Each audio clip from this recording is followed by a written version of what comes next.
కదా ఏ వద్దురా అవుతావా తాగుబోతు అవుతలేదు. ఎందుకు సార్ మీరు ప్రపంచ దేశాలకు విశ్వగురువు అసంటోళ్ళు చెప్పనించి ఛాతి వాళ్ళ మీరెందుకు సార్ బాధపడుతున్నారు? మనం గ్యాస్ రేట్లు పెంచినామని జనం లొల్లి చేస్తున్నారా? ఏ గదానికి బాధపడతారా సార్? వాళ్ళు 1-2 రోజులు లొల్లి చేస్తారు, తర్వాత మర్చిపోతారు గంతే. అంతేనంటావా? అంతే సార్, అంతే సార్. మీరు ఇంకో 100 రూపాయలు ఎక్కువ పెంచినా గ్యాస్ బండకు సచ్చుకుంటే జనం కొంటారు సార్. జనం తన పొట్టు పైసలు ఉన్నాయి సార్, మీరు ఏం బాధపడకండి. రేటు పెంచితే జనం నుంచి ఇంకెక్కువ వ్యతిరేకత వస్తుందేమో. అరే మీరు అన్నీ మర్చిపోయినట్టు ఎంత మాట్లాడుతున్నారు సార్? ఇప్పుడు మనం గవర్నమెంట్ ఫామ్ చేసినప్పుడు, మనం గవర్నమెంట్ వచ్చినప్పుడు గ్యాస్ బండ ధర ఎంత ఉండే? సబ్సిడీ సిలిండర్ ధర 410 నుంచి వెళ్ళి 450 మధ్యలోనే ఉండే.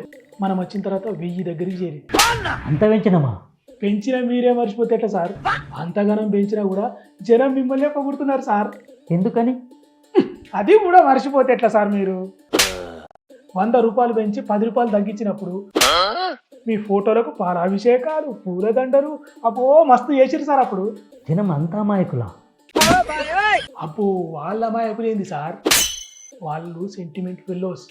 దేశం కోసం ధర్మం కోసం పెంచాల్సి వచ్చిందని అన్నాం అనుకో, ఇక అన్నీ మర్చిపోతారు సార్. అవును కదా, మన తానా ఒక ఆయుధం ఉంది కదా. అంతేకాదు సార్, 4 రోజులు అయితే ఐపీఎల్ ఆట షురువు అవుతుంది. అందరు అదే మోజులో పడిపోతారు, మర్చిపోతారు, ఇదంతా మర్చిపోతారు, గ్యాస్ బండ అంతా మర్చిపోతారు.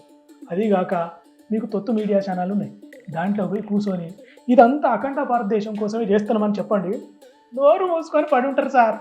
అదేదో కర్ణాటక గ్యాస్ కొరత వల్ల హోటల్ మూసేసారట కదా. అది మనం ఏం చేస్తాం? ఆడున్నది కాంగ్రెస్ గవర్నమెంట్, వాళ్ళ వల్లనే కొరత వచ్చిందని చెప్తాం, అయిపోయా.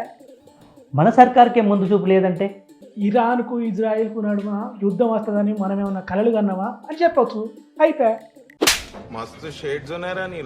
అమెరికా అయిపోయినట్టు ఇన్నందుకే మనకి ఇంత ఇబ్బంది వచ్చిందంటే? ఎప్పుడెప్పుడు ఏదేదో చెప్తాడు సార్, అవన్నీ పట్టించుకోవద్దని చెప్పాలి. మీరు ఏది చేసినా దేశం కోసమే చేస్తున్నా అని చెప్పాలి జనానికి. ఇప్పుడు ఇట్లాంటి యుద్ధాలు వచ్చినప్పుడే 100 పెంచుకుంటూ పోవాలి సార్.